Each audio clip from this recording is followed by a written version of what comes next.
हार चूंकि गले में पहना जाता है और अक्सर लड़कियां औरतें हार में अपने हस्बैंड का नाम लिख लेती हैं। जैसे मेरा नाम जर्जीस है और हमारी बीवी कोई हार बनवा ले और उस पर जे बना दे, रॉकेट पे जे, उसका मतलब जर्जीस। लड़कियों का मतलब ये होता है, औरतों का जे, मतलब मेरा शौहर मेरे दिल के करीब है। अब आजकल तो बीवियों के अलावा भी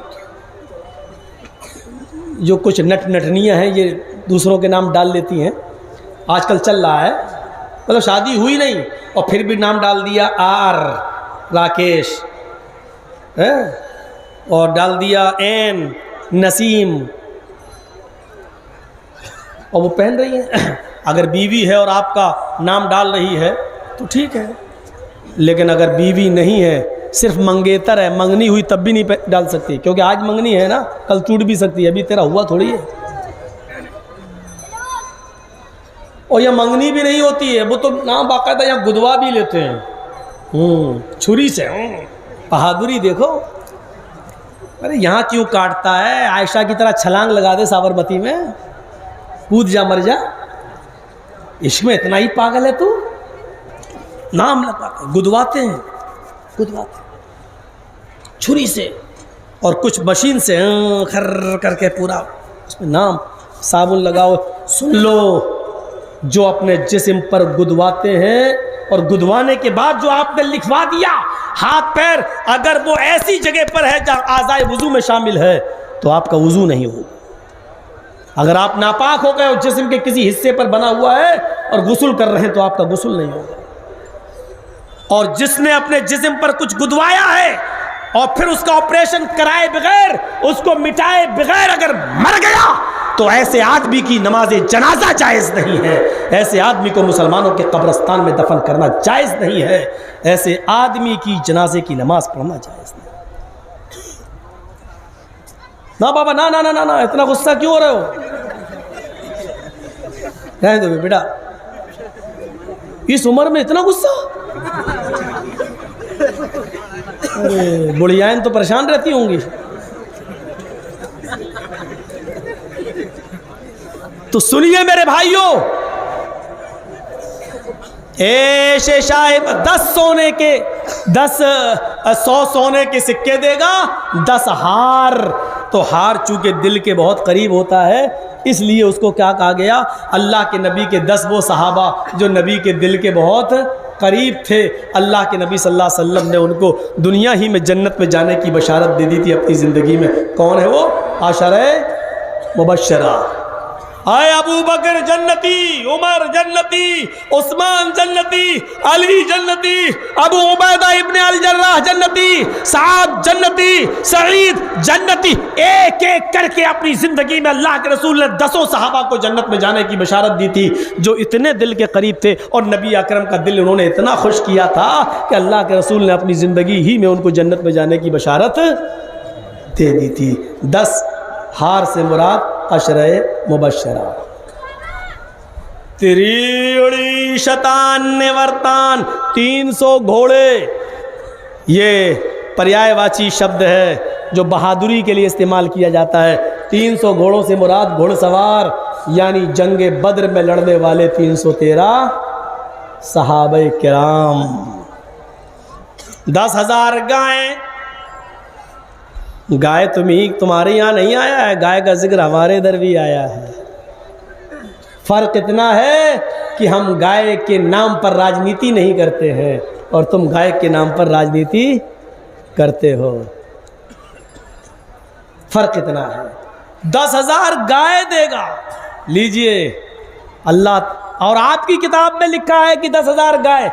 यहाँ गाय चूंकि बहुत सीधा जानवर होता है, बहुत सीधा, यहाँ गाय से मुराद वो सीधे साधे सहाबा जिनकी तादाद 10,000 के करीब होगी, जो इतने सीधे होंगे कि उन कुछ नहीं कहेंगे।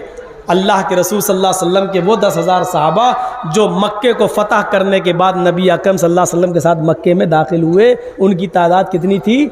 10,000। अल्लाह के रसूल ने जब मक्के पे विजय प्राप्त कर ली, फतेह हासिल कर ली, तो सबसे पहले आप कहाँ जाते हैं? खाने काबा में घुसते हैं। हजरत अली रजी अल्लाह ताला अन्हु अल्लाह के नबी सल्लल्लाहु अलैहि वसल्लम को अपने कांधे पे सवार कर लेते हैं। अल्लाह के नबी के हाथ में एक छड़ी थी, आप अली के कांधों पर खड़े हैं, बैठे हैं और आप खाने काबा में घुसते हैं और छड़ी से एक एक बुत को गिराते जाते। वो गिरा नीचे, चूर चूर, दूसरा वो गिरा नीचे, चूर चूर, एक एक बुत को गिराते जाते और एक एक बुत को गिरा गिरा कर कहते जाते, जा अल हक़ व ज़हक़ल बातिल इन्नल बातिला काना ज़हूक़ा।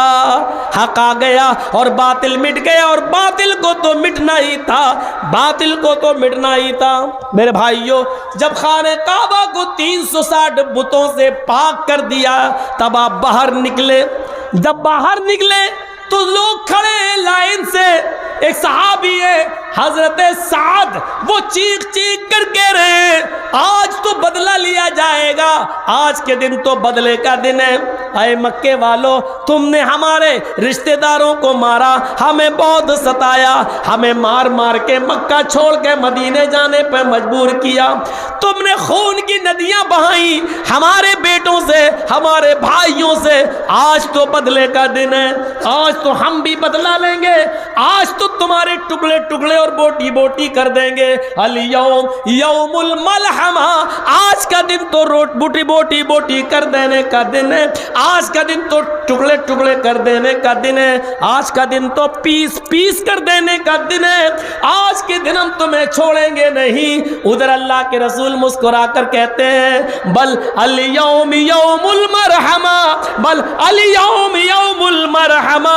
नहीं नहीं, अरे मक्के वालों, साथ की बातों में मत आना, वो तो ऐसे ही जोश में कह रहे हैं, आज का दिन कत्ल का दिन नहीं है, आज का दिन मारने पीटने का दिन नहीं है, आज का दिन किसी पर जुल्म करने का दिन नहीं है, बल अल यौम यौमुल मरहमा, आज का दिन तो रहमो करम का दिन है, आज का दिन तो एक दूसरे को माफ कर देने का दिन है। आपने फिर एक एक करके सारे काफिरों को माफ कर दिया कि नहीं, जाओ मैं तुम्हें नजरअंदाज कर रहा हूं, जाओ मैं तुम्हें माफ कर रहा हूं। तो ये 10,000 सहाबा ने अल्लाह के रसूल के फैसले पर फौरन सर झुका दिया। हाँ ठीक है, आपने कह दिया तो सही है। ये है 10,000 सहाबा किराम जो नबी अकरम के साथ गए। तो 10,000 गायों से मुराद फतेह मक्का के दिन 10,000 सहाबा की वो जमात जो नबी के साथ थी, ये 10,000 गायों। इतकलोगत प्राय जनेशु खरगर मिड़ी धर्मत्राणाय सत्वेनि भगवान उतृष्यति। कौन है इस मंत्र में? सतयुग के गुजर जाने के बाद, त्रेता युग के गुजर जाने के बाद, द्वापर युग के गुजर जाने के बाद, कलयुग के जमाने में थोड़ा सा कलयुग के गुजर जाने के बाद कल्कि आएंगे। इत कलोगत प्राय, हिंदू धर्म में 7 युग होते हैं, 4 युग होते हैं ना, सत्ययुग, त्रेता युग, द्वापर युग और कलयुग। तो 3 युग में नहीं, आखिरी नबी कब आएंगे? कलयुग में। कलयुग का मतलब बिल्कुल जब घोर अंधेरा होगा, जुल्म और जिहालत हद से ज्यादा होगी, तब आखिरी नबी आएंगे। इत कलोगत प्राय, कलयुग के कुछ गुजर जाने के बाद, इतकलोगत प्राय जनेशु खरगरमिड़ी, सारी जनता जब जानवरों की तरह हो जाएगी, एक दूसरे को कत्ल करेगा, जानवर बन जाएगा। धर्मत्राणाय सत्वैन, तब धर्म की रक्षा करने के लिए, सत्वैन और सच्चाई को स्थापित करने के लिए भगवान अवतरष्यति, भगवान कल्कि का अवतरण होगा, आखिरी नबी उतरेंगे। ये लीजिए, कलयुग के कुछ गुजर जाने के बाद घोर अंधेरा था, जिहालत आम थी, अंधेरा ही अंधेरा था। और जानते हो कितना अंधेरा था? अरब की सरजमीन पर जुआ तो ऐसे खेला जाता था जैसे कोई चीज ही नहीं। रकम हार गए तो मकान लगा दिया, मकान हार गए तो अपनी बीवी लगा दी, और बीवी हार गए तो अपनी जवान बेटी भी जुए में लगा दी। शराब तो इतनी पी जाती थी, शराब तो इतनी पी जाती थी, कि शराब के नशे में धुत होकर लोग मेरे भाइयों आपे से बाहर हो जाते थे। शराब के नशे में धुत होकर बहुत सो ने तो अपनी बीवी के बजाय अपनी बेटियों का हाथ तक पकड़ लिया। शराब बिल्कुल ऐसी थी, जो बच्चा उनके घर में पैदा होता तो वो खजूर की जगह पर या शहद की जगह पर शराब के कतरे अपने पैदा होने वाले बच्चे के हलक में डालते थे। इससे आप अंदाज़ा लगाएं कि बच्चे की पैदाइश के बाद जिस कौम के अंदर शराब की बूंदें उसके हलक में डालते हो, आगे चलकर वो बच्चा कितना बड़ा शराबी बनता होगा। खुदा की अगर यूपी के योगी जी को मालूम हो जाए तो नफरत करना छोड़ देंगे, अच्छी नज़र से देखने लगेंगे। लेकिन कुर्सी बाप को नहीं छोड़ती है, बेटे को नहीं छोड़ती है, तो हम तो बाप बेटे हैं ही नहीं, हमको कैसे छोड़ दे। वरना मंत्र देखिए कितना, ये हिंदू धर्म की किताबों में ये मंत्र मौजूद है, कितने प्रेम। हम तो एक कोशिश कर रहे हैं हिंदू और मुसलमानों को अपने मंच से इत्तेहाद, इत्तेफाक और एक प्लेटफार्म पर लाने की और भाईचारा पैदा करने की एक कोशिश कर रहे हैं हम। अल्लाह करे कि हमारी कोशिश कामयाब हो। लेकिन हम कोशिश करते हैं 5 मिनट में ये सफ़ेद पोश जिनके कपड़े जितने ज़्यादा वाइट होते हैं उनके कारनामे उतने ही ज़्यादा काले होते हैं, ये लोग उस भाईचारे को 5 मिनट में ख़त्म कर देते हैं। देखो ना, अभी एक आदमी यहाँ बोल के गया तो मैं ही कोबरा हूँ। कोबरा, ये भी नहीं देख रहे हो यार मंच कौन सा है, अपने आप को खुद कोबरा बोलना। अंदाज़ा लगाइए, ऐसा डसूंगा कि शमशान घाट जाओगे, ये भाषा है। जितनी मेहनत हम लोग करते हैं एक हिंदू मुस्लिम सिख ईसाई सबको एक प्लेटफार्म पे लाने की, 5 मिनट में मेरी मेहनत पे पानी फेर देते हैं। और मीडिया इन्हीं के साथ काँव काँव काँव काँव इन्हीं की हाँ में हाँ मिलाए, इनके हाँ में हाँ मिला देता। क्यों? यही तो पाल रहे हैं बेचारे। ये पालना छोड़ दें फिर देखो असलियत सबके सामने आ जाएगी। नराशंस कितना बेहतरीन जुमला है। लेकिन चलो हिंदू भाइयों से कहो, आपके यहाँ आखिरी नबी को नराशंस कहा गया, हमारे यहाँ मोहम्मद कहा गया। फौरन कह देंगे नहीं नहीं मोहम्मद को हम नहीं मानते। हमसे ज़्यादा प्यार करने वाला कोई मिलेगा? हम कहते हैं कि चलो तो मोहम्मद को नहीं मानते, हम नराशंस को मानने के लिए तैयार हैं। आओ गले लगाओ हमें। ये नराशंस तुम्हारी किताब में आया है, तुम्हारी किताब में ये लफ्ज़ है कि वो आखिरी नबी का नाम है नराशंस। हम तुम्हारी किताब में आने वाले लफ्ज़ को नराशंस को हम नबी मानने के लिए तैयार हैं। क्या तुम नराशंस का अरबी तर्जुमा मोहम्मद होता है, क्या तुम उनको नबी मानने के लिए तैयार हो? ना ना ना ना ना ना। हाथ जोड़ के लकुम दीनुकुम वलिय दीन, तुम हिंदू रहो, तुम मुसलमान रहो, हम हिंदू रहेंगे। तुम्हारे लिए तुम्हारा दिन, हमारे लिए हमारा दिन। और आगे देखो, इस तशविशियते नराशंस आएंगे, मोहम्मद आएंगे, इतनी प्रशंसा होगी उनकी कि विश्व में उनके बराबर किसी और की प्रशंसा नहीं होगी। इतनी प्रशंसा, इतनी प्रशंसा, इतनी तारीफ कि उनके बराबर किसी दूसरे की तारीफ होगी ही नहीं। मैं चैलेंज के साथ कह सकता हूँ अल्लाह की कसम, जितनी तारीफ जनाब मोहम्मद रसूलुल्लाह की हो रही है और होती है, उतनी तारीफ दुनिया में आज तक किसी की नहीं होती। ईसा का नाम लेने वाले उतने नहीं हैं, मूसा का नाम बार बार नहीं लिया जाता,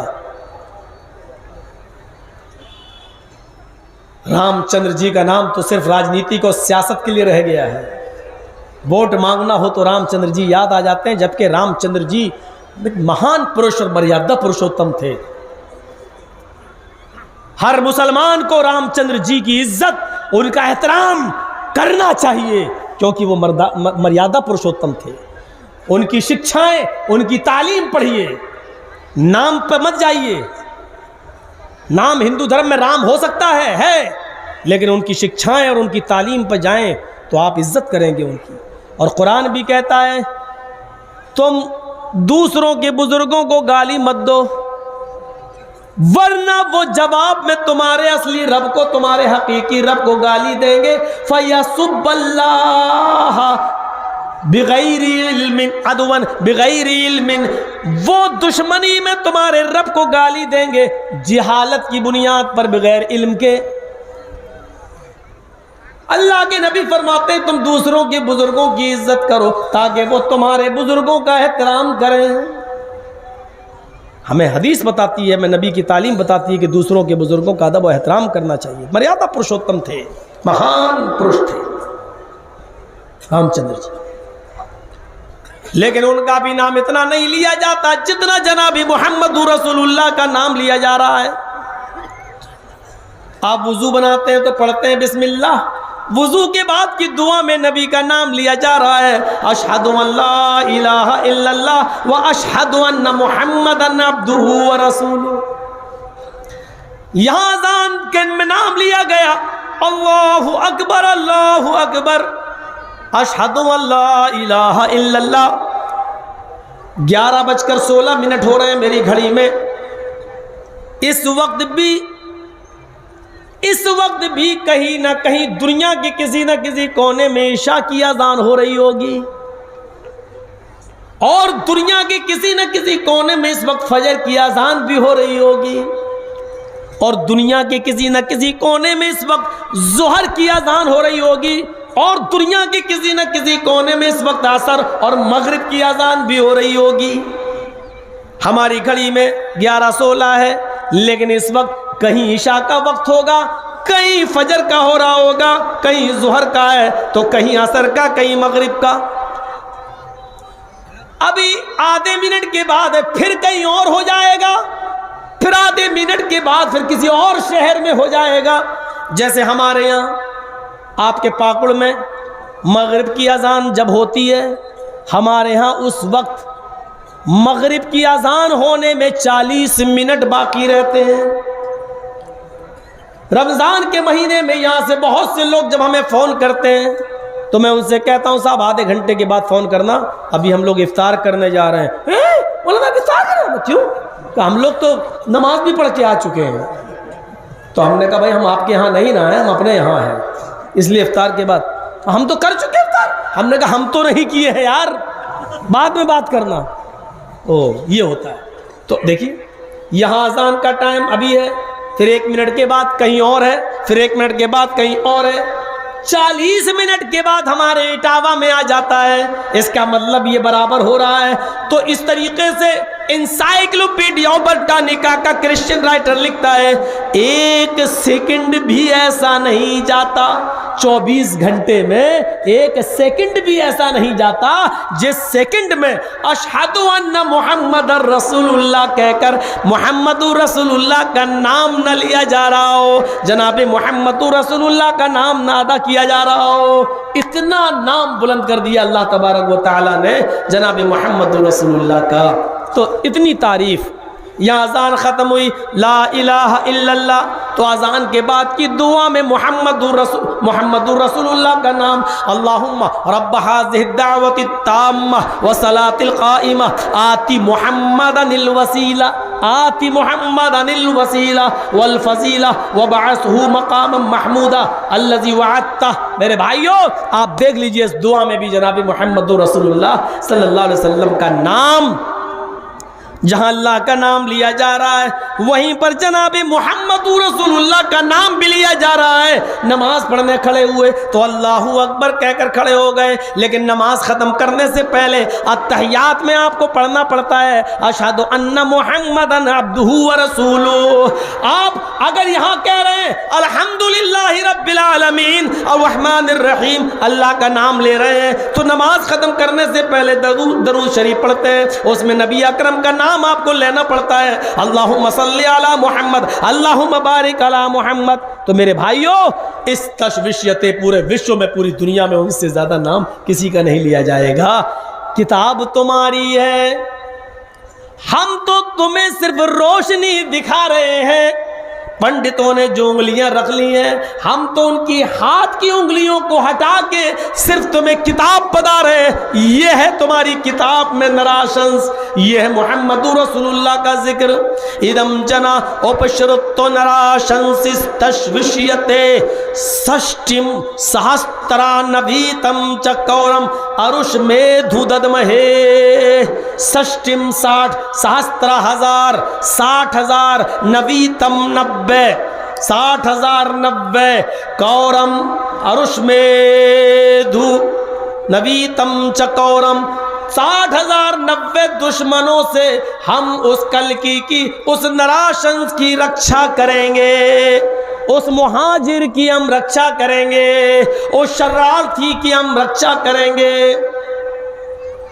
60,000 90 की गिनती बता दी। 60,000 90 दुश्मन थे अल्लाह के रसूल के। सिर्फ मोहम्मद रसूलुल्लाह एक ऐसे नबी हैं जिनके दुश्मन 60,000 90 की तादाद में थे।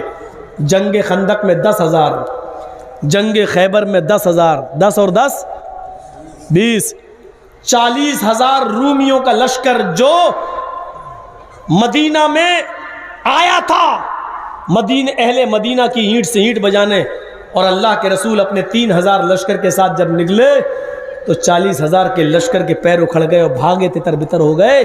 तो 40,000 का लश्कर, वो 40 और 20 60, नवीतम 90, 93 लोग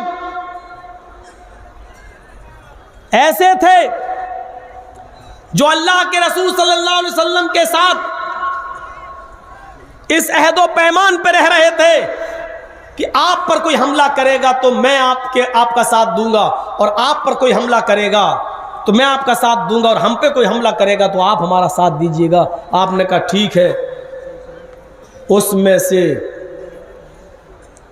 3 उन लोगों ने गद्दारी की 93 लोगों में, उसमें से 3 लोग ऐसे थे जिनकी तौबा अल्लाह ताला ने कबूल कर ली। काब इब्न मालिक वगैरह, उनको अल्लाह रब्बुल आलमीन ने माफ़ कर दिया।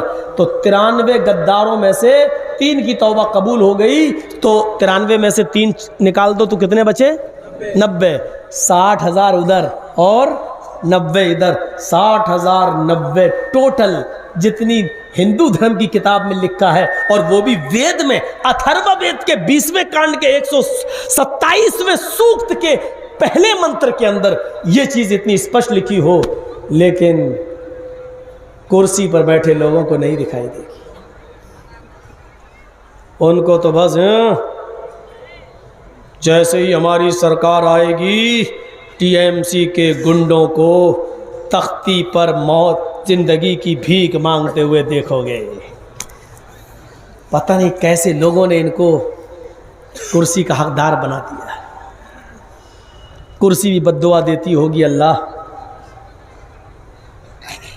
सोचो मेरे भाई, 60,000 90, हम प्रमाण दे रहे हैं 60,000 90 दुश्मन किसके?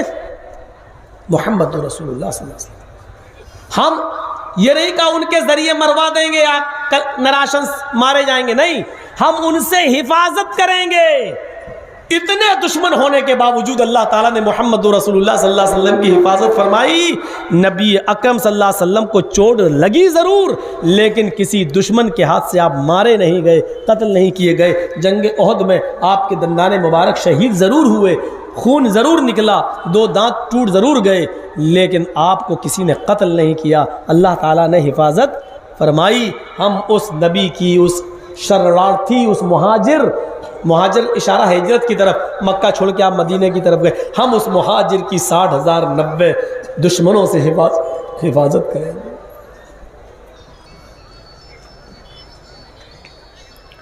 ये थी। आइए इसके बाद वाले मंत्र की तरफ आइए और देखते हैं। ओष्ट्रायस्य परवाहिणो बधूमंतो द्युदशा, उसकी प्यारी सवारी ऊंटनी होगी जिस पर बैठकर वो सफर करेगा, और जिसके पास 12 पत्नियां होंगी, जिसके पास 12 पत्नियां, 12 बीवियां होंगी। लीजिए, 12 बीवी वाला कौन है?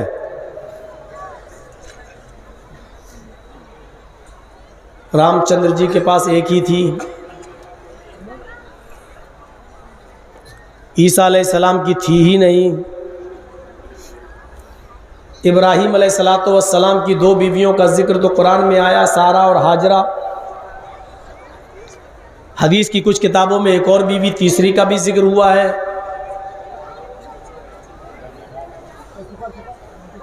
दाऊद अलैहिस्सलाम की और सुलेमान अलैहिस्सलाम की, इन दोनों की बीवियों में ज़मीन और आसमान का फ़र्क है। एक के पास थी 100 और एक के पास थी 1000।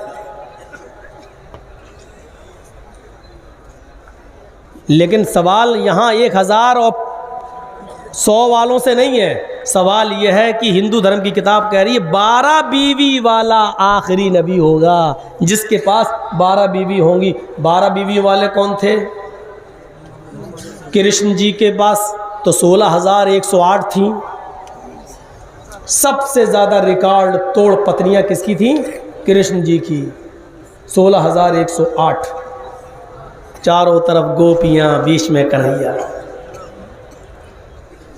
12 पत्नियां अगर किसी की थी तो वो हस्ती है कौन? सिर्फ जनाबे मोहम्मद रसूलुल्लाह सल्लल्लाहु अलैहि वसल्लम।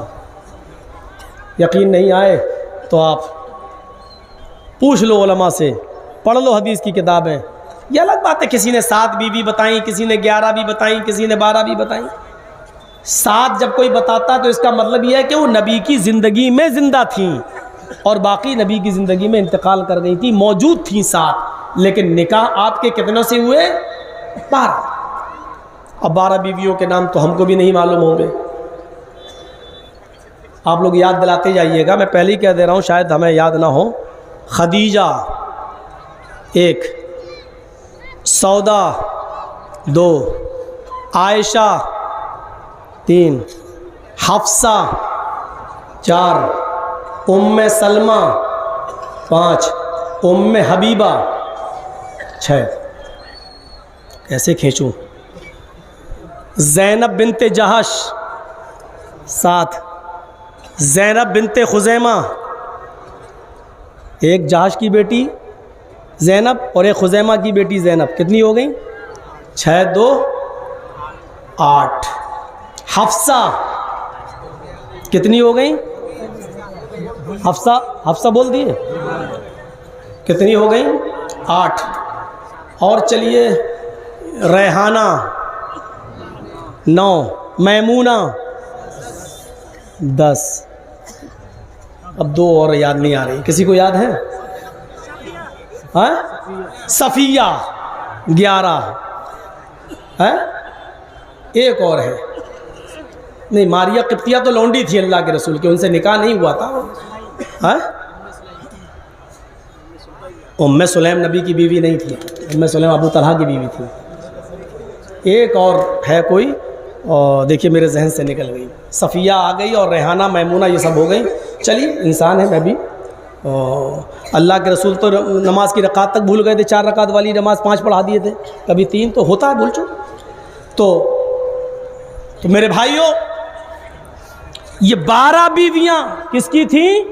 मोहम्मद रसूलुल्लाह 12 थी। मारिया किप्तिया लौंडी थी, अल्लाह के रसूल का एक बच्चा था उनसे जिसका नाम इब्राहिम था, लेकिन उनको बीवी नहीं जोड़ा जाएगा। अरब के अंदर लड़कियां खरीदी भी जाती थी और बेची भी जाती थी। उस ज़माने में चलता था, गुलाम आज़ाद करना, लौंडी आज़ाद करना चलता था। तो मुक़ौक़िस के बादशाह ने 2 लड़कियां तोहफे में भेजी थी अल्लाह के नबी को। एक का नाम था सीरीन और एक का नाम था मारिया। सीरीन को अल्लाह के रसूल सल्लल्लाहु अलैहि वसल्लम ने हसन इब्न साबित को दे दिया था और मारिया किप्तिया को अल्लाह के रसूल ने खुद अपनी खिदमत के लिए रख लिया था। उनसे एक बेटा पैदा हुआ। जो लौंडी होती थी उनसे निकाह करना ज़रूरी नहीं होता था, बल्कि उनसे बीवी वाली खिदमत ली जा सकती है, क्योंकि वो हमारे ज़ेरे निगरानी में है, हमारे अंडर में है। किसी ने ख़रीद कर अगर हमको दे दिया तो ये वो उससे निकाह ज़रूरी नहीं था। हाँ, ये हो सकता था कि उसको आज़ाद कर दे और फिर आप उससे निकाह कर लें, उसकी बीवी अपनी बीवी बना लें, ये भी सही है। तो वो मारिया किप्तिया एक बांदी थी, एक लौंडी थी, जिससे एक बेटा पैदा हुआ मारिया किप्तिया का, जिसका नाम था इब्राहीम, जिसके इंतकाल पर अल्लाह के रसूल बहुत रोए। इन्नल ऐन तदमउ वल क़ल्ब यहज़ुन वला नक़ूलु इल्ला मा यर्ज़ा रब्बुना। मेरे बेटे, तेरे इंतकाल से मेरी आंखें अश्कबार हैं, मेरा दिल गमगीन है, लेकिन अल्लाह की मर्जी पर मैं कुछ नहीं कह सकता और अपनी ज़बान से ऐसे जुमले अदा नहीं कर सकता जिससे मेरा परवरदिगार, जिससे मेरा मौला मुझसे नाराज़ हो जाए। लेकिन तेरी जुदाई से अफसोस ज़रूर है। नबियों को भी अफसोस हुआ, गम हुआ, नबियों पर भी गमों के पहाड़ टूटे। जब नबी अपने गम खुद दूर नहीं कर सकते तो ये हज़ारों मन मिट्टी में दबे हुए लोग तुम्हारे गमों को दूर कर देंगे। इशारे में मैंने कह दिया जो कुछ कहना था। ज़रूरी नहीं है काटना, थोड़ा बहुत ज़िंदा रखना भी चाहिए ताकि सुनने के लिए वो ज़िंदा रह सकें। तो मेरे भाइयों, हमें और आपको इस बात का एहसास पैदा करना चाहिए। ओस्ट्रायस्य परवाहिड़ो बधूमंतो द्युदशा, ऊँटनी की सवारी करेंगे। ऊँटनी की सवारी आज होती है क्या? ऊँटनी की सवारी 1400 साल पहले होती थी। इससे दो चीज़ें पता चली, एक तो जिस इलाके में ऊँट ज़्यादा होंगे वहाँ आएंगे, और दूसरा वो रेगिस्तानी इलाका होगा। तो अल्लाह के रसूल रेगिस्तानी इलाके में आए थे और ऊँट की सवारी भी किया करते थे, ऊँट की सवारी। और एक में आया है घोड़े की सवारी भी करेंगे। अश्वमा शुगमारूहा देवदत्ते जगतपति, घोड़े पर बैठेंगे। घोड़े पर तो आज भी बैठते हैं लोग, लेकिन अब कहोगे घोड़ा तो इंडिया में भी होता है, तो इंडिया में क्यों नहीं आए? आगे वाले जुमले देखो, अश्वमा शुगमारूहा देवदत्ते जगतपति आसीना साधुत मनम षटेश्वर, वो घोड़े पर बैठेंगे और तलवार लेकर निकलेंगे और युद्ध करेंगे और दुश्मनों को साफ करेंगे, नास्तिक और दाहरियों को मिटाएंगे, दुष्टों का नरसंहार करेंगे, उनको मिटाएंगे, उनको कत्ल करेंगे। हालांकि नबी अकरम की तलवार से कोई मारा नहीं गया, ये एक अलग बात है। तो तलवारों के जरिए युद्ध होगा। इससे ये पता चला कि अल्लाह के रसूल उस जमाने में आएंगे जिस जमाने में घोड़े पर बैठकर तलवारों के जरिए युद्ध लड़ा जाता होगा। ये आपकी किताब कह रही है युद्ध तलवारों से होगा, तब अल्लाह के नबी आएंगे। आज तलवारों से युद्ध होता है? आज तलवारों से युद्ध नहीं होता। आज तो यहां बैठे बैठे बटन दबाओ और आपका दिल्ली में विस्फोट हो जाता है, यहाँ बैठे बैठे बम दबाओ और बटन दबाओ और बम्बई के अंदर विस्फोट हो जाता है। रिमोट कंट्रोल वाले ज़माने में आप आखिरी नबी की प्रतीक्षा करेंगे? आप नहीं। हमारे हिंदू भाई आखिरी नबी की प्रतीक्षा कर रहे हैं, जबकि उनको ये मालूम नहीं कि उनकी किताब ये कह रही है कि वो घोड़े वाले ज़माने में और तलवारों से युद्ध लड़ा जाएगा, उस ज़माने में वो आएंगे। ओस्ट्रायस्य परवाहिड़ो बधूमंतो द्युदशा, और 12 पत्नियां होंगी उनकी, 12 पत्नियां होंगी। और तीसरे मंत्र पे आइए, एश एश एशाए मामहे मामहे, एश एशाए मामहे शतन निष्कान दशस्तरज तिरीड़ी शतान्य वर्तान्य सहस्त्रा दश गौनामा। ईश्वर मामह को देगा, मामह मोहम्मद को, ईश्वर मामह ऋषि को, मोहम्मद रसूलुल्लाह को देगा शतन निष्कान, 100 सोने के सिक्के। क्या चीज कह दी गई है वेद के इस मंत्र में, कुछ भी कहने की जरूरत नहीं है, सुनते जाओ। ईश्वर देगा, अल्लाह देगा मामह को शतन निष्कान, 100 सोने के सिक्के, दशस्तरजा 10 हार, हार जो गले में डालती हैं औरतें, त्रिड़ी शतान, त्रिड़ी 3 शत 100, 300 वर्तान घोड़े, 300 घोड़े देगा, सहस्त्रा दश, सहस्त्रा मानी 1000, 10 मानी 10, 10,000 गौ नाम गाय। अब तर्जुमा क्या होगा? अल्लाह ईश्वर मामा को मोहम्मद को देगा 100 सोने के सिक्के, 10 हार, 300 घोड़े और 10,000 गायें। क्या रह गया? सिर्फ पंडित जी को बैठने की जरूरत है बस, और थोड़ा सा समझने की जरूरत है। 100 सोने के सिक्के से मुराद क्या है? सबसे पहले हबशा की तरफ हिजरत करने वाले 100 सहाबाए किराम, 100 सहाबाए किराम या असहाबे सुफ़ा जो जनाब मोहम्मद रसूलुल्लाह के चबूतरे पर बैठकर मस्जिद नबी के बाहर नबी अकरम से इल्म हासिल किया करते थे, कुरान पढ़ा करते थे, सीखा करते थे और भूखे थे, जिनके पास खाने पीने को कुछ नहीं था, तो एक गिलास दूध जब आ जाता है तो अल्लाह के नबी ने अबू हुरैरा से कहा ये एक तरफ से सबको पिलाओ, और अल्लाह के नबी ने उस पे एक दुआ पढ़ के दम किया था, दम कर रहे हैं, दुआ पढ़ी थी और दुआ पढ़ के दिया था, बिस्मिल्लाह पकड़ो पिलाओ। तो 100 के 100 सहाबा किराम ने एक गिलास दूध पी लिया था और दूध में कमी नहीं आई थी। फिर जाकर अबू हुरैरा ने पिया और जाकर अल्लाह के नबी ने पिया, तब जाकर ख़त्म हुआ। तो वो 100 सोने के सिक्के से मुराद हबशा की तरफ हिजरत करने वाले 100 सहाबा या वो असहाबे सुफ़ा जो जनाब मोहम्मद रसूलुल्लाह से तालीम हासिल किया करते थे। 10 हार देगा, 10 हार